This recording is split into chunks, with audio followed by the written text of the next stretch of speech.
Thank you so much for coming. I know it's been a long, high-octane conference, so the brave few who stay through the end of the week, I really appreciate. For those who don't know, the Clayton Christensen Institute is a small, nonprofit, nonpartisan think tank that studies disruptive innovation in the public sector. And we are best known for our research in online and blended learning in the education market. But when I joined the Institute 5 years ago, I had this lurking feeling that we were not talking about the full potential of technology, because we were ignoring the fact that in our adult lives, we constantly use technology to connect. But oftentimes, when you think about the EdTech sector and the sort of mainstream EdTech market, we're looking at using technology just for content delivery and assessment. So what I want to talk about today is a piece of my research that focuses on where technology is being deployed to put relationships within reach for students who would most benefit from them, to expand networks and horizons in ways that 10 years ago weren't possible because of technological limitations, and to think about what this means for school and addressing opportunity gaps. I'm going to start off with a very high-level philosophical question. How did you get here? My answer to that is actually very related to my research, which is that my session got rejected by South by Southwest in the application process.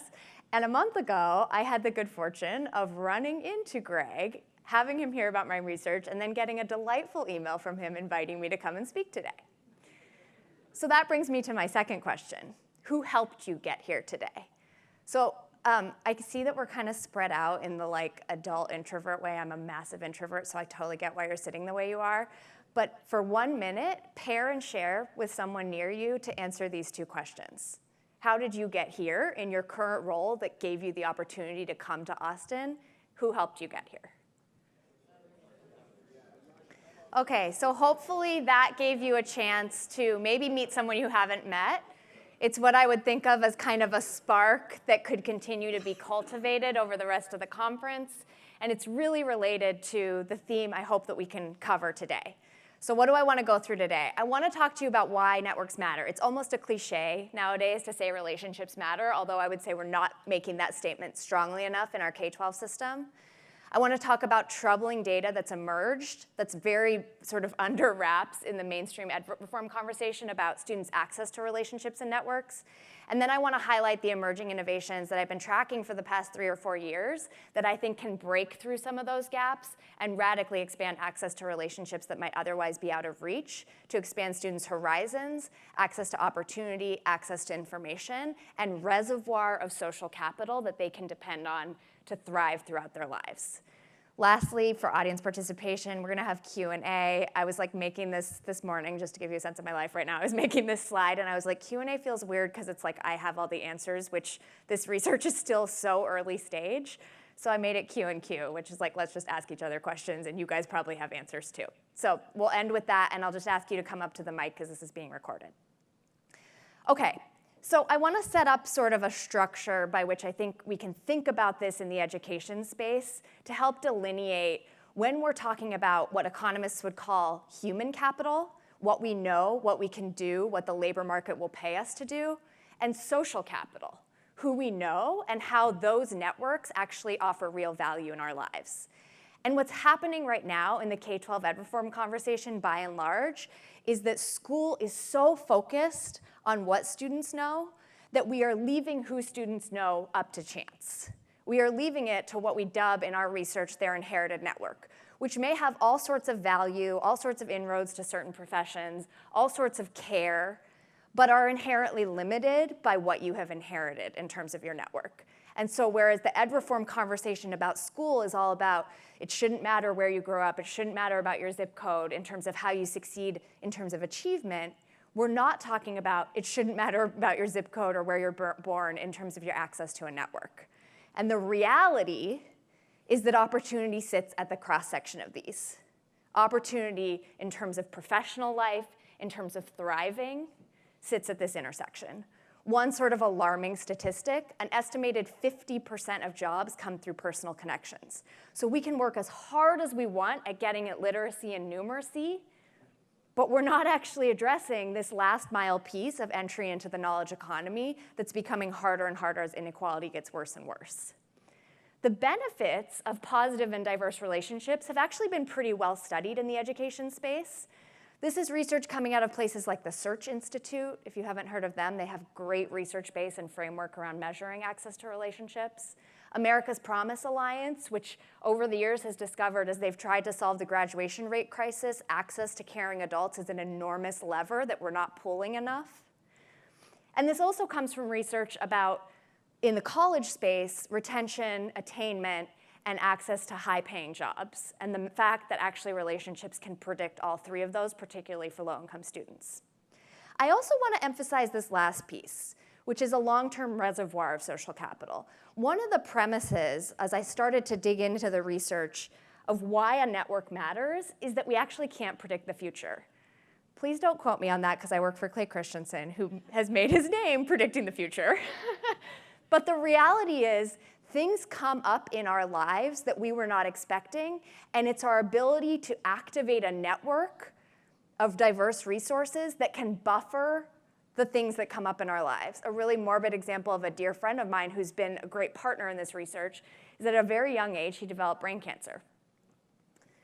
He was able to activate a network that got him access to phenomenal care through his former students, through people he knew in the state that he lived in, where actually care was not great, but they knew people outside of the state, through friendships that he had developed over the years. And he said to me, Juliet, this is social capital in action, and he didn't know that was gonna happen. Are we right now investing in the long-term reservoir of student social capital in a deliberate and measurable way? And I'd argue that we're not, but we actually have the opportunity to do so. Okay, so relationships are these massive, complicated things. I don't claim to be a sociologist. I don't even claim to play one on TV. But I'm going to give you a brief overview of the research of sort of what a network is and kind of the texture of what different relationships offer in terms of value in our lives. So think of your network as sort of a web that has a concentrated middle and then sort of moves outwards and gets looser and looser. Our immediate connections to our spouses, our closest friends, our family members, our close neighbors are referred to by sociologists as strong ties. But we also have more and a bunch of what's called weak ties. These are looser acquaintanceship relationships, right? This is what Greg was a weak tie that got me up here on this stage, right? That I met once, sort of by chance. And the reality is that that actually reflects the different value that these two types of ties offer. So our strong ties are the ones that look out for us. I'm more likely to tell my husband about a job opportunity than a random person I met here, right? I'm more likely to first look out for those closest to me. I'm also more likely to lend actual resources to those strong ties. But weak ties are themselves actually incredibly powerful because by definition, they are more diverse than our strong ties. They are more plentiful than our strong ties. And what that's led to in the sociology research is a term called the strength of weak ties, which is that actually, since research in the 70s, we've been seeing that you are more likely to get a job through your weak tie connections because they are more likely to contain new information rather than your strong ties, which tend to contain redundant information. Now, this is a simplistic model, and there's actually cutting-edge research coming out of big fancy universities that sort of nuances this. For example, a man named Mario Luis Small, who's a professor at Harvard, just came out with a book called Someone to Talk To. And his finding is that in some circumstances, and he studied graduate students, which is a specific endangered species population, so whether we generalize or not is a question. But what he found was that grad students were actually more likely to turn to their weak ties when they were in a crisis, because it felt higher stakes to turn to your strong ties. That's just one example of think of this as a mental model, not an absolute. And that's just the responsible thing to say from a research standpoint, but also will come up later as we talk about what we're seeing in education. Okay, so that's sort of the 101 Cliff's Notes version of what a network is, how it functions, and why it can offer value.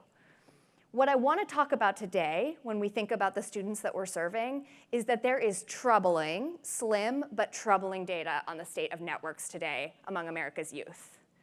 First off, we're living further apart by income, meaning residential segregation by income has actually gotten worse. That has other effects that we'll talk about in a second. Additionally, parental developmental time, which is thought of as sort of time spent in healthy developmental activities like reading to your child, we've actually seen growing gaps over time. So when you think about those strong tie relationships, we're seeing gaps there. And this is by parents. Can people see the text? It's kind of tiny. So parents with high school or less versus bachelor's or more.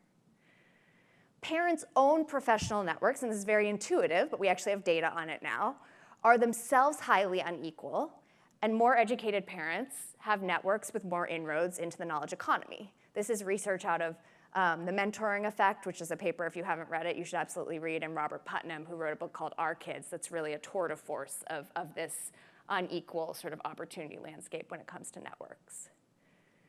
There's also really alarming, and many of you have probably seen this stat, gaps in enrichment spending.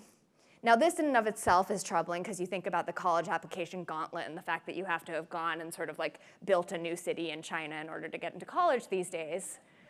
But there's actually, this is a proxy for something that I think is more troubling, which is unequal access to what's called informal mentors. Informal mentors is a term that's come out of the mentoring movement to say you don't actually just have to have a big brothers, big sisters relationship to have a mentor. There are all sorts of naturally occurring mentorship relationships in your life with a coach, with a teacher, right, with an after-school provider. And if you look at this is youth from the bottom SES quartile as opposed to the top, there are real gaps, right? So the students who may be ahead when we look at achievement gap data are ahead in this very hidden way that if you think back to that job statistic has real bearing on access to opportunity. Now, what are the consequences of these? Again, this is like a deep and mysterious question, but there's some research out there that's telling us that this is a real issue that we need to grapple with. The first is when it comes to sort of the effects on investing in your own human capital as a student. So there's two studies that I would point you to. The first is out of America's Promise Alliance, and they have found that access to a caring adult is a huge driver of whether you stay in school, and if you're out of school, whether you re-engage in school. Additionally, there's new research out of the Brookings Institute that's dubbed the term economic despair. And that term refers to the fact that if you are living in a high inequality area where you are witnessing adults either failing to engage in the local economy or struggling to, you are actually less likely as a low-income student to invest in your human capital.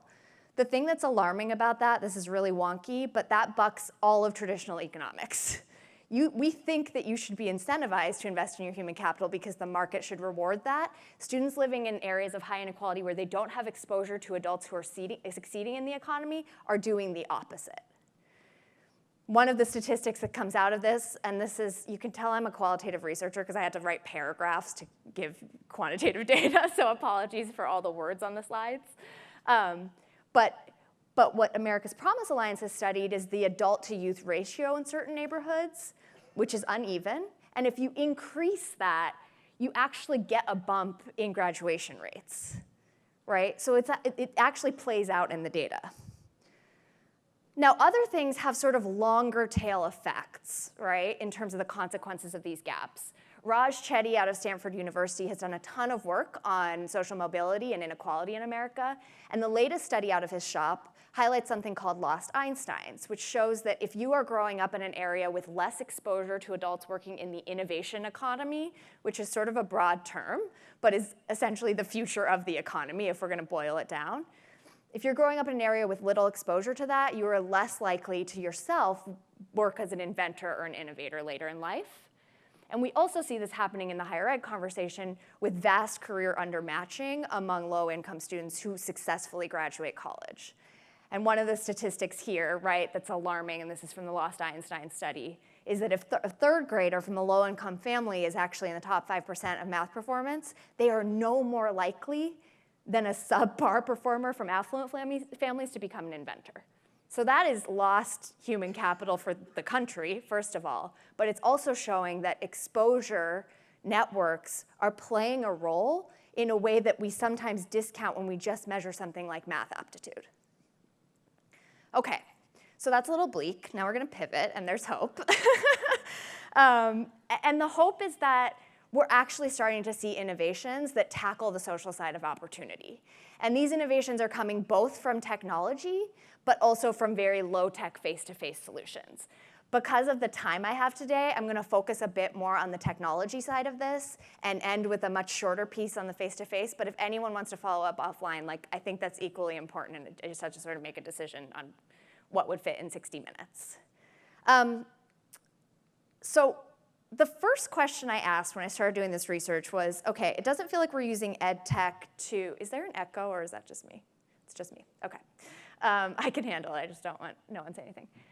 The first question I had to ask was, OK, Julia, is this kind of a stupid question because we are awash in networking technology, right, which we heard about this morning from Dana Boyd. We are awash in tools that connect you at the press of a button. So is this kind of just a lame question? Like, are Facebook, LinkedIn, and Twitter going to solve this question? Students are going to access relationships online, and is this worth studying?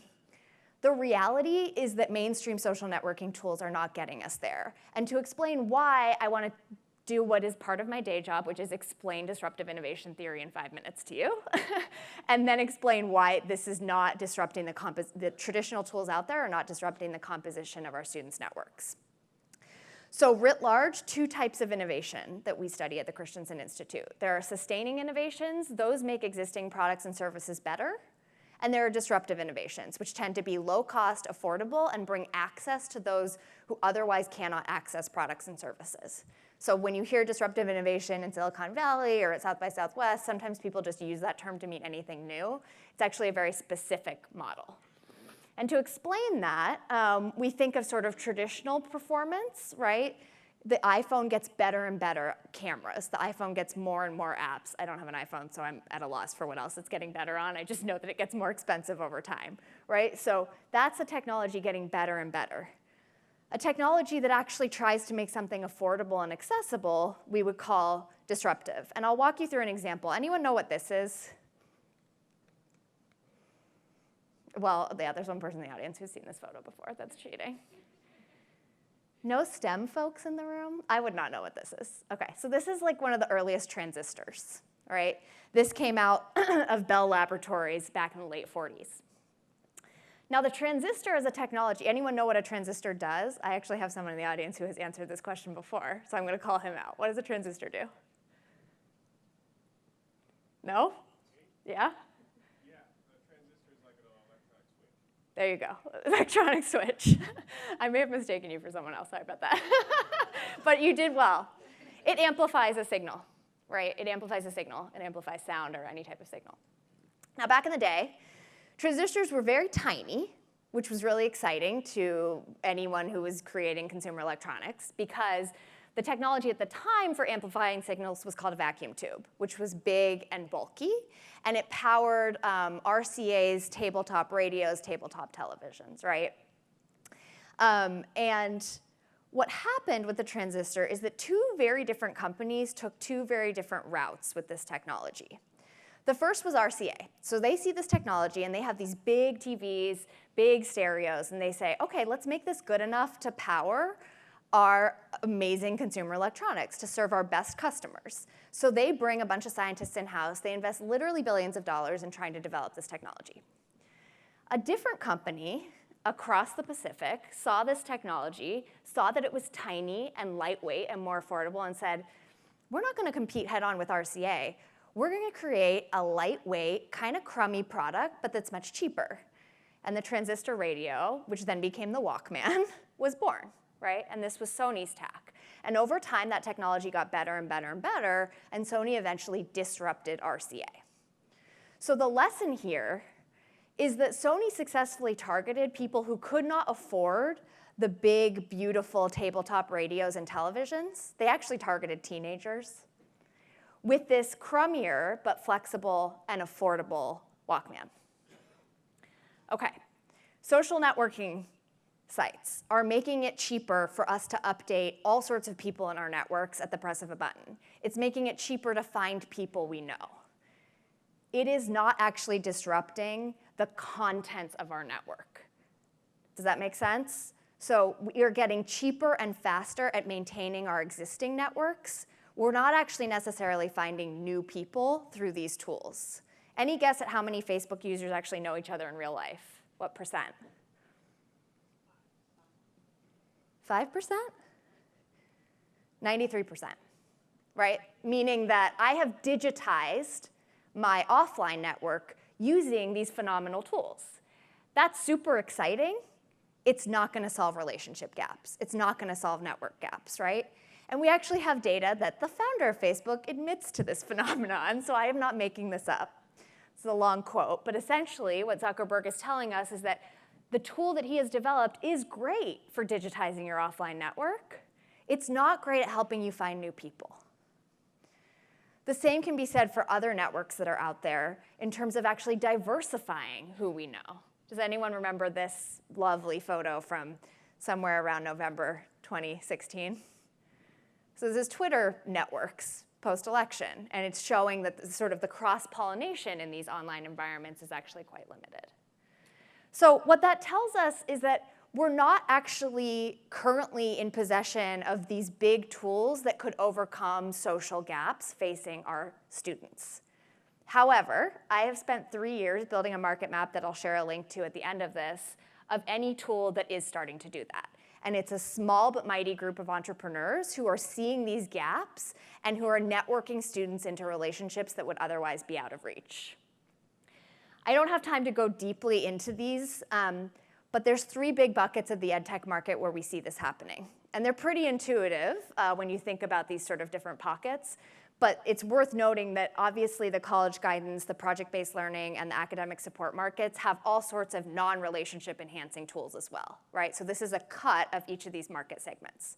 So what we found is that these 3 buckets, more access to guidance counselors, more access to industry experts, and more access to academic encouragement, are the sort of slots in the education system where we're starting to see access to relationships writ large. And these are by and large online relationships, virtual relationships, and many of them are very brief, and we'll get into that in a second. So we're not thinking of long-lasting necessarily mentorship relationships. These are brief engagements with someone you otherwise wouldn't know. So let me walk through a couple of the examples up here. Student Success Agency. So this is a group of 2 entrepreneurs who started a company on the premise of we need more near-peer mentorship for students who are applying to college. And the current guidance counselor ratios, does anyone know what they are on average? 400 to 1, right? I mean, you have no hope. In many schools, you actually get less than 30 minutes a year with your guidance counselor. What we would call that in disruptive innovation theory is non-consumption, right? There is nothing on offer in the market right now in a school where you get 30 minutes with a guidance counselor.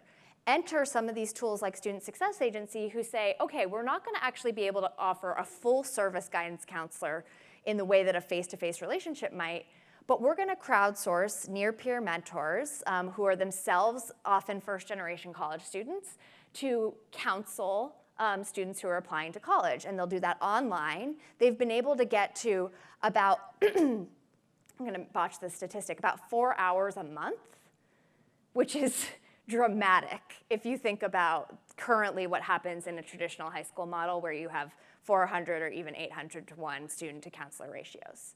We also have a group called iMentor in that space. Folks may have heard of them. They're more of a blended model, so they're crowdsourcing adult volunteers who are walking students through a college-going curriculum, but using online tools flexibly so that you actually free up more time and space, particularly for working professionals who might not be able to make it to a mentorship meeting weekly. So that's sort of the college guidance success. The other area where we have massive non-consumption is access to industry expertise, right? So this has been a chronic struggle for schools to kind of bring the real world or industry into the classroom. But we've seen tools start to emerge, and folks from these companies are at South by Southwest, so I hope you find them. Narus is a tool that ports video experts into classrooms over video. EduCurious is a project-based curriculum that likewise attaches experts over video to projects. And again, like the traditional EdTech market would say, okay, these are project-based tools of some sort.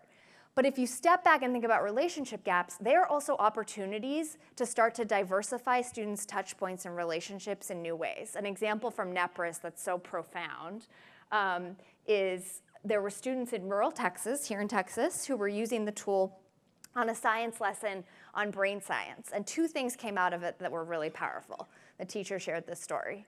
The first was that one of the students came back the next day and said, having heard from that neurologist, and the neurologist had been talking about autism, like, I really want to study the cure for autism. And it was a hook to engage the student in the science curriculum. But the other profound thing that happened was that the neurologist they were speaking to was in New York City, and the students were watching in the background as he was telling them about neurons, et cetera. And they said, could you actually turn your computer camera outwards so we can see the skyline? Right? You are actually seeing in real time the horizon expanding potential of introducing a student to someone that most likely he or she would never meet. So that's sort of that industry engagement piece. And the last bucket where we're seeing these tools emerge is in academic support and engagement. Now, academic support is a huge bucket, right? Tutoring is actually a big chunk of the EdTech market right now. I would argue that we need to start thinking about tutors in a relationship-driven way, not just a sort of academic help-driven way. But there's also this piece of academic encouragement. How many people have heard of Sugata Mitra? He started what's known as the school in the cloud.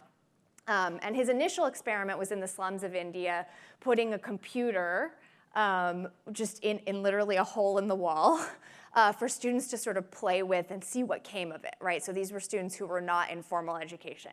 And the results were pretty phenomenal. The students actually started exploring, started learning, started getting really impressive academic gains. But he saw the students were kind of getting stuck. If they felt unmotivated, if they got frustrated, they would disengage. So he started something called the Granny Cloud, which was literal grannies in England who would be basically in a Skype session with these children in India. And if they got stuck or frustrated, they would just encourage them along. Not teachers, not tutors, sort of informal encouragement that can actually be a really big driver of persisting through learning.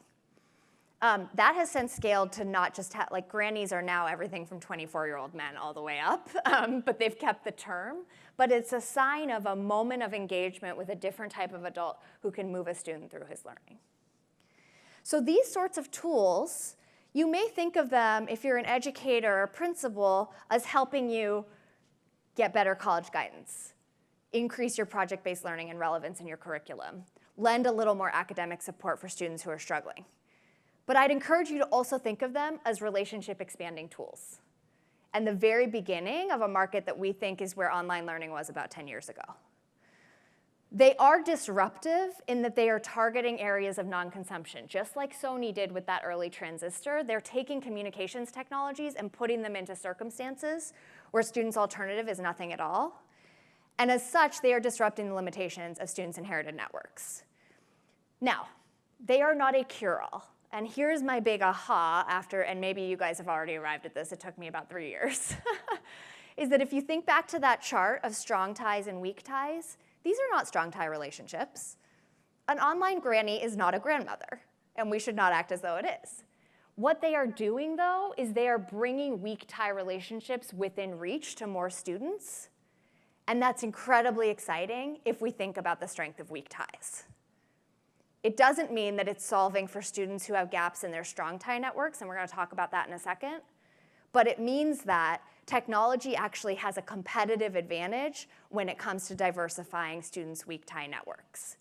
Now, I want to say that like one more time, because part of what I feel like my research is about is putting technology in its place. And there are a lot of mentoring organizations who have looked at technology and looked at these online interactions and been totally underwhelmed, right? Because their standard is like RCA back in the day. They are the Cadillac tabletop radio of relationships. And we need those. But we also need to think about what's the Sony and how are we using technology to target non-consumption of relationships in students' networks right now. I also want to call out a different emerging kind of set of players in the technology market that we've been tracking.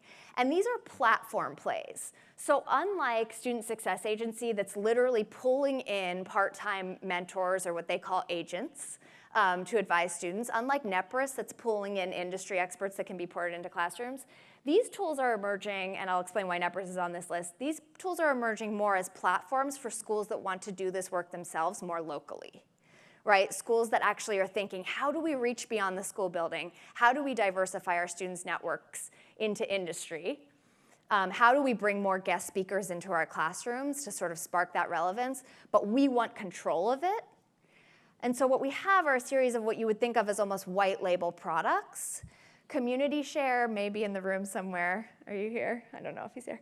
Anyways, Josh Actor is here at the conference, the founder of Community Share. This was initially founded in Tucson for teachers to have almost a Craigslist from which they could draw guest speakers. But what he's seeing sort of nationally is a call for a white label tool that would do the same thing regionally, right? So schools can actually kind of control the constellation of relationships in a student's life. InBlaze is not a spin-off, but an effort of Big Picture Learning, right, which has 30 years under their belt of doing local internships and sort of community-based learning efforts. InBlaze is a platform for other schools to organize those internships locally for their own schools. And Nepris has actually found that it's being asked to white label, meaning rather than be just the curator of these relationships, people want to actually use the platform to sort of source their own experts more locally or regionally, particularly when it comes to workforce development. And I point this out for the technology folks or entrepreneurs in the room that I think the market is going through this sort of intermediate phase where schools actually want some control. And so there's a rise of platforms that give schools that control to do so. Okay, so you're probably thinking, not to project, my dad's a psychiatrist, so I'm aware of the tendency to project, but you're probably thinking, what about strong ties? Right? Because I actually showed you some alarming charts about low-income students' access to informal and formal mentors, access to developmental time. An online brief interaction with a neurologist is not going to address all of those gaps. And what I would urge is that it's a mistake if we think technology is the solution to strong tie gaps. So what we've actually started to look at in our research is what are the innovations that are not these new gadgets and gizmos and technology tools, but the innovations happening in schools to address strong tie gaps, to shore up students' access to care and resources when that is missing. Because from a Maslow's hierarchy standpoint, if we don't shore up those strong tie gaps, you can have all the weak ties in the world, but you're not going to thrive, right? So we went and looked at sort of the whole world of people thinking about strengthening that core set of caring adults in a student's life. And this has been a topic for many, many decades in education, right? There's all sorts of efforts out there to strengthen student and teacher relationships. There's after-school programs, there's traditional mentorship, there's wraparound services, and there's family engagement efforts, right? And this is like a non-exhaustive list. We all know of efforts to sort of provide more support to students. And what we landed on from an innovation theory perspective as probably the most promising solution to this is something that gets referred to right now as integrated student supports, which is sort of wraparound services rebranded. But I want to dig in on a particular model here that I would say really hinges on relationships as opposed to sort of intervention models. Because we all have sort of intervention models where we say a student is struggling, we need to match them with the service provider. What I'd argue is historically those have struggled to produce breakthrough results because they have not been premised on knowing the student and the family. So the example I want to walk through is a group called City Connects out of Boston that was founded by a Boston College professor. And the model, again, may look familiar to those of you who are working in schools and thinking about RTI or MTSS or thinking about how do you get the right services to the right students. But the City Connects model essentially puts a school site coordinator into every school that they work with, whose job it is to know every single student and every single family, and from there to start pulling in different resources, different out-of-school learning opportunities, and different family supports. And the reason why they think, and we've done extensive interviews with their founder, who's a professor named Mary Walsh, one of the reasons she thinks that they are getting great results is twofold. One is that they know every single student and every single family, right? And unfortunately, currently in our school system, it can be really hard to truly know every student and every family and his or her circumstances. The other is that they are keeping teachers in the wraparound services loop, which is actually pretty rare if you look at the wraparound services literature. It's often sort of that we're going to tack on healthcare or after school, but it's not integrated with the academic side of the house. And I love this quote from Mary because it gets at this sort of nuance in the conversation that I don't think we're having when we talk about student supports, which is that it's not a mechanical identify a risk factor, choose an intervention. It hinges on truly being in relationship with the student so that you're curating a solution or a set of services that start to be a truly strong tie network in that student's life. So I could talk about this for like 19 hours, but I wanted to acknowledge what I think the sort of brief insight that our research has given into this space around what shoring up a strong tie network looks like for students and what the process that we're seeing some innovators go through looks like. Okay, so I'm leaving a bunch of time for questions, but the thrust of all this research, and I didn't have time to sort of integrate all of it, but it is thinking about a future of school that's both more caring and better networked. And I would argue if we don't start having this conversation, we will hammer away at the academic and achievement side of the house and still not be addressing opportunity gaps. What we think the future of school could look like, particularly with the rise of online and competency-based and project-based and experiential and all the sort of learnings that are talked about at conferences like this, is that a school actually becomes a hub whereby there are way more slots for relationships to grow, to be nurtured, and to expand. Shameless plug, I have a book coming out on this topic this summer that, yes, I wrote in partnership with my husband, A Study in Strong Tie Relationships. But more immediately, what I've put up here, this link, is the map of tools that we've been building over the past 3 years, and that's available. It's really ugly. It's just a spreadsheet. But if you're looking for resources to do this work, if you're looking for tools to bring into your school environments, I would start there. But I'm also on email, and the luxury of my job is that I get paid to think all day, but I don't think well unless I'm talking to people. So reach out if you have questions or comments, and I'd love to turn it over to you with. It doesn't have to be questions. It can also just be sharing what you're up to in your environments. Yeah, sorry, I rushed through that, and it's actually weirdly long. It's not like efficient. Any questions, comments? Oh yeah, can you use the microphone? Sorry, I hate doing things like that, but. Thank you Hi. for this talk. Hi, I am really fortunate to work in a school where we're able to build really strong ties with students. And what I've noticed that as students are developing or reaching out to weak tie relationships, that they often struggle to sort of have that interaction in a professional or meaningful way that's benefiting them and not hurting them. Have you seen any entities, schools, institutions that prepare their students in a positive way for that? For that outreach, yes. And your school is doing phenomenal stuff on this front. One Stone, Idaho, right? So look into what they're doing if you're curious about a concrete model of the things we've been talking about today. I have a couple thoughts on this.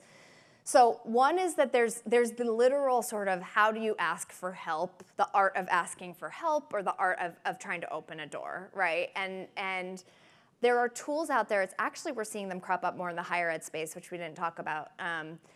Like a tool called People Grove, which uses AI to help students write professional emails, meaning the student will write an email and then you get feedback within their platform on how to actually modify that email to not sound like a crazy exploitative person or unprofessional, right? So People Grove. And they're working People Grove, one compound noun. They're working mostly in higher ed, but I just think of them as a model for what you're talking about. I think big picture learning, their premise, building InBlaze, and I think David Berg might be in this room, maybe not. Yes. So big picture learning, you should talk to David, but their premise of their internship model has always been students lead the outreach, correct? I don't want to put words in your mouth. And that sort of agency piece is really crucial to their model.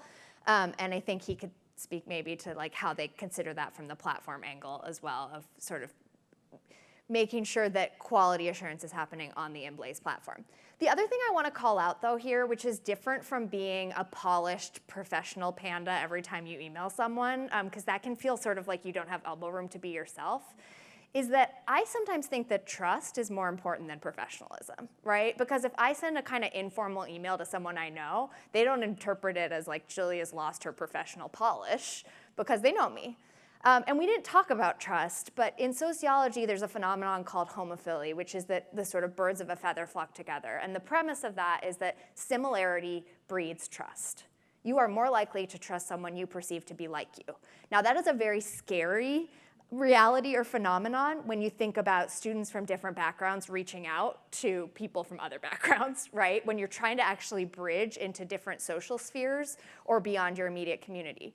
But the opportunity is, can you design those interactions so that the students are surfacing similarity with the adult, so that there's a little spark of trust that actually can sort of close the distance between them? And that sounds kind of abstract, but I'll give one concrete example. Empatico.org, which is an effort of the Kind Foundation, as in the like gluten-free nut bars, they have a sort of exercise they use called a Me Too moment to build empathy, where you say something about yourself, and if the other person you're talking to can say me too, they say me too, and then otherwise they say something about themselves, and you go back and forth until you find a similarity. And it's an interesting protocol when you're thinking about how do you surface hidden similarities that could be the drivers of trust when you're reaching. So this is like, I know this is a wonky research-driven answer, but it's, I would say, don't over-rotate on professionalism when maybe trust is just as potent a tool when you're bringing seemingly unlike parties together. And I would even say that that extends to internship coordinators at the school level, right? When they're trying to build these relationships in the community, how are they building trust with those stakeholders as opposed to sort of, you know, on their knees asking for help? Yeah, other questions? That was a really long answer. Hi, thank you. I've enjoyed this quite a bit. Maybe South by Southwest needs to re-examine their vetting process. Right, but social capital got me here, so it's actually, yeah. You could talk. It's not a meritocracy, it turns out. That's not my question. My question is, I work for a publisher, and we produce a number of digital resources. Every time we try to include students in any meaningful way, we run into privacy concerns. Yeah. We run into lawyers going, oh, no, we can't, you can't possibly have a conversation with it. It's this huge worry, whether it's a perceived or real, or yeah. perceived plus real at some level, of allowing these students to engage with us and with one another it's scary to the lawyers, and Agreed. It may, I don't know, I'm not a lawyer. I just know that I fight them every time I try to do something like this. Yes. Do you have any suggestions for that? Because I think a lot of publishers, a lot of Would like to see entities models that like this, yeah. would like to build a social element of some sort into their product, and this is what we run into. Yeah. So I'm a trained lawyer who never took the bar, so I'm not one of the evil ones, but I share that there is like a knee-jerk reaction that is merited, but sometimes overwrought. So let me answer this in a couple different ways. It's not coherent totally in my mind. The tools that I highlighted up there, these emerging technology tools, all have pretty comprehensive privacy screens in place. And that has to do with basically the digital version of background checks that you do for anyone that's coming to your school, right? So that's in place. The interesting thing, I didn't mention a tool called I Could Be. Has anyone heard of them? ICouldBe.org. They are a virtual mentorship program that's been around for like almost 20 years. Like they've been at this since way before it was even, it's not sexy yet, but even mildly sexy. It's gonna become sexy at some point. Also, I wanna take down this like self-promotional slide. So I Could Be, right now, is completely anonymous email-based interactions because of privacy concerns, which is alarming. Like, let's just be honest. I think they're a phenomenal tool. They have an amazing curriculum, but the fact that you never actually get to know one another, you have an avatar instead of a photo, and it's because of privacy concerns. And what I heard their founder say just like a month or two ago at a mentorship conference was really interesting, which is if we can get the technology for video filtering right, we'll open this world up where you can actually have interactions, because right now their filtering tools are purely text-based. So there's an R&D component that I think we need to develop around being able to monitor video or even more open email interactions. So there's a technology piece to it, and I think we just need to acknowledge that. The other component here, it is more of an advocacy conversation that Dana Boyd sort of spoke to at the very end of her speech, which is the dark side of protection is isolation. And I don't think we're talking about the fact that in the name of protecting students, we are not investing in their social capital. So, oh, he didn't like that answer, but bye. Yeah. Oh, you're sitting down, okay. I was like, oh, Lord. Lawyer fail, it's fine. But yeah, so I think there's an advocacy piece, and I think there's a real technology piece that we're not putting enough R&D into in terms of literal video filtering. And I'm not a technologist, but I'd urge any in the room to sort of look into that. Yeah. Hi, so my name is Christine. I'm from Montreal. I'm the CEO of a company called E180, and our main product is brain dates. So we help love human it, yeah. beings from all over the world to learn from each other. So we started in coffee shops. Now we're doing a lot of big events where people want to meet each other, they want to learn, they want to have meaningful conversations. So we help them to basically put their knowledge in the knowledge market and then book brain dates with one another. Yep. So we definitely Love see the it. potential for schools, for students to exchange knowledge. We had one prototype in a school in Dubai where it was just, I sent a tweet so you can look at it, there's a photo, but so it was just phenomenal to see those children sharing knowledge with each other and feel empowered. I'm just curious to know if you know other technologies that are doing that in schools and if you feel that there's a need for knowledge sharing technology in schools. Yeah, so I'll say what you're describing, and correct me if I'm wrong, is a two-sided marketplace, essentially, right? And when we study business models from an innovation theory perspective, business models typically have to evolve to that place once we get to greater predictability in terms of the product or service that's being delivered.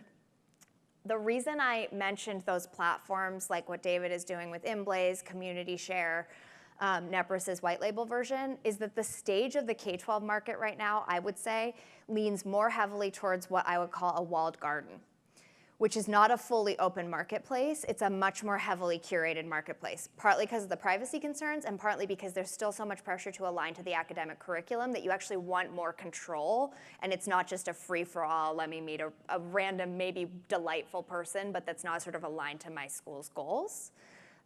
So I guess what I would say is, like, I can't imagine schools today fully buying into the open marketplace model, but what we're seeing more is the curated marketplace, and I don't know exactly how to translate that to your particular product, but it's the phase I think we're in. Eventually, we think it would move in the direction of a much more open marketplace.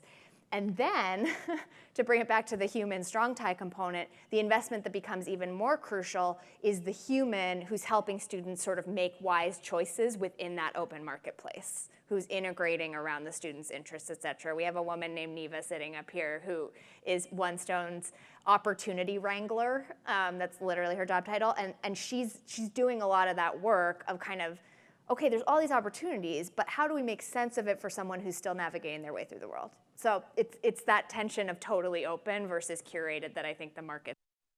Oh, sorry. Yeah. Oh, hi. So a lot of the tools that you talked about were schools or teachers as the customer, or people who would be opting into using the tools. Have there been, or what are your thoughts on more direct-to-consumer models, whether that be parents or students or an outside? I don't know if you've seen anything interesting there or have reflections. Yeah, the sort of, not this one tool, but the type of tool that comes to mind is like the DIY camps model, right? Where it's sort of kids and parents pulling in projects through an online platform, but where there's like a person helping to facilitate those projects. And then there's the Cadillac luxury model of like buying advisor and college entrance services at the high end. I haven't studied as much the sort of direct-to-consumer market, partly because I think the onus is on schools to like pick up this mantle, and partly because I think that's a chronically difficult business model to pull off. But I'm sure there's more stuff out there that is not on my radar. And if folks know of stuff, like, chime in. I feel like I've planted people in this audience because I know some of the humans coming up to ask questions, which is like, I swear I didn't plant them. Hi. So my question is around what age, from the student perspective, Is developmentally appropriate. relationships start to really matter? Yeah. Because I'm focused on early childhood education. Yeah. And so if that age is after 7 or 8 years old, how can we bring this relationship development for the early childhood situation, if that's for the parents? And I don't know if there's, Sure. something. Yeah. So I think the framework I turn to sort of answer that question from a developmental science perspective is the Search Institute Developmental Relationships Framework, which both looks at the evolution of a healthy relationship over time. So as trust builds, how relationships change over time. We sometimes think of mentorship as this like monolithic just I'm going to dispense wisdom in perpetuity to this individual, but that's not actually how relationships evolve over time. So there's that piece, and then they also calibrate by age. So that's the sort of, there's a sort of scientific framework around that. I think from a, if we're thinking about opening doors to opportunity and sort of an order of operations there, I think we should think of this as broad to narrowing, right? That early in life, and I don't know if this applies to 3-year-olds, but like earlier in life, we actually want to be exposing students to a bunch of kind of sparks of interactions with people they might not otherwise meet to start to make sense of the world and the types of lives they could pursue in it. And then as their interests become clearer to them, you actually want to have sort of more targeted opportunities to build longer term relationships with people who may actually be the ones who provide them with opportunities or inroads to the particular types of jobs they want to work in. So I guess just like very literally, I would think of early childhood as sort of broad exposure to brief interactions as opposed to like, and that's not to say care is not of utmost importance at that age, but from a weak tie standpoint, that's how I think of it. It's not very satisfying, so if there's other ideas out there. Yes, Neva. Hi, I'm Another Neva plant. from One Stone. Thanks for your good words, Julie. And I just want to share a little bit. One Stone is a Boise-based high school who is doing really radically different things as far as making learning real world and relevant for high school students. And one of the ways that we do that is through a design thinking model that we do. We do a design thinking challenge in both the spring and the fall semesters, and we do it with a community partner. So we do it in teams of students. Right now we're working with 16 different community partners. And I would share with you, if any of you are wondering about this model or curious or doubting, that it really works. Like once you do it, it's a really phenomenal experience for the partner. So from many different perspectives, it's a great kind of short-term volunteer experience for the adults who are working with the students. It's also great for a company. It's a great story for them. They can talk about corporate social responsibility. So from the company side as well, it's a really positive experience, and it just builds its own momentum. So really encourage you to take a look at it. So 2 little additions to that, just it jogged my memory on a couple of things, Neva. One, check that out. There's also someone sitting at the back of the room named Scott Van Beck who has been building a model in Houston that really resembles this sort of open school model and that really thinks about bridging students into areas of the city with higher dosages of social capital. So talk to Scott and Neva about people who are actually doing this, where I just sort of study it in the abstract. In the spirit of studying things in the abstract, when you're thinking about pulling in outside resources, I think there's a lot of lessons to be learned from the mentorship world and what's gone well and what's been really hard in that in terms of recruiting and retaining mentors. One of the efforts has been around let's unbundle mentoring so it takes less time. It's less of a time ask on companies or on community members. I would caution against thinking of time as the sole thing that needs to be unbundled, because there could be people who are lonely and actually want more engagement and people who want less engagement. But I just caution against trying to make things small for the sake of limiting the time that corporate partners have to put in, because I think it assumes a lot about them. And the other thing is that what we learn from other industries around marketing is that we often sort by demographics. And Granny Cloud is a great example of this, right? Like they sort of thought, we need to recruit old, nice women, right? Which was like really great as an initial impulse. But what they discovered over time is that there are other people who want to be nice, even if they're not old. And I think that flip of understanding what is motivating people to engage with the young people in their community or halfway across the world and not getting so narrowed in on a particular demographic could open up possibilities for schools that I think tend to think of these very one way, like please help me and we won't take too much of your time asks. So just a thought there. David, yeah, that's a good cue for big picture to share. Thanks. Thank you for the shout out, first of all. Appreciate that, the plug. One of the things I'd love folks to consider that we're seeing in our platform now is that if we focus at the school level on developing mentor relationships, in some ways we may be continuing to build a greater divide in the opportunity gap. So if you look at a community like, let's say, Oakland Unified School District, where you have affluent high schools, and actually a lot of the folks whose families go to those, or whose kids go to those affluent high schools, the parents work in the inner city core. in the technology sector.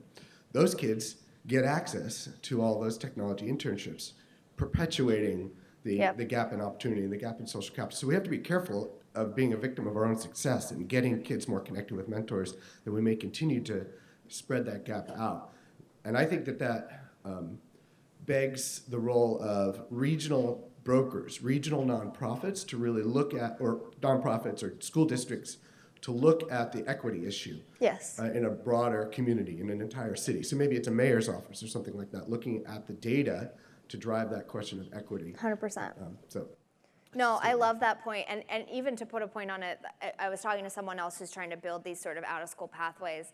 He was very cognizant of the fact that internship coordinators at schools tend to hoard their relationships because they take so much energy to cultivate, which is a very scary reality if you're trying to build a more networked school, right? It's a zero-sum model. And I think there is some zero-sum. I think trying to look out with these sort of weak tie interactions in mind, so not something as comprehensive as an internship, but a bunch of different sort of touch points, you can imagine diversifying more, less deeply, right? And having more touch points, and then having the equity conversation of who's allowed to go deep into these experiences, and are we keeping an eye on that? Yeah. So just along the same thing, I'm from Missouri. We have something called the Missouri Innovation Campus, which is an early college 3-year internship, paid internship. And so we feel like that our corporate partners are willing to not just invest in hiring our students, but also help us build a curriculum. And so I don't know if you've experienced that, but so when we laid out our cybersecurity program, for example, it wasn't us just going to a textbook company or whatever, but we brought cybersecurity professionals in and university professors, community college, and high school, and we listened. So have you seen that model? It seems to be working in the Kansas City region, so. From a kind of curriculum development standpoint, right. yeah, So they I think feel it's a ownership. I think it's a natural outgrowth once you start to put your school in relationship with these other institutions, right? I would say it's not easy work by any means.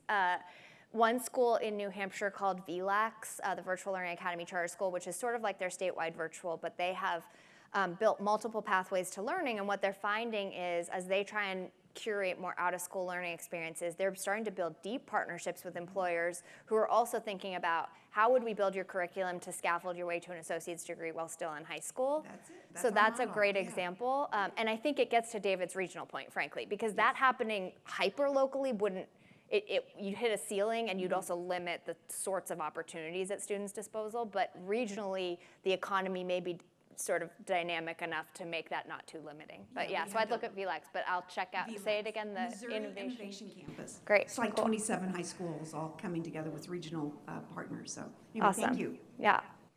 So with 1 minute left, I'll just close and say, again, please reach out if you're doing work in this area. I'm always trying to learn.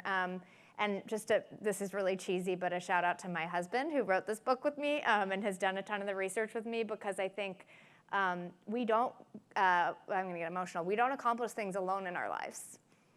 So just keep that in mind.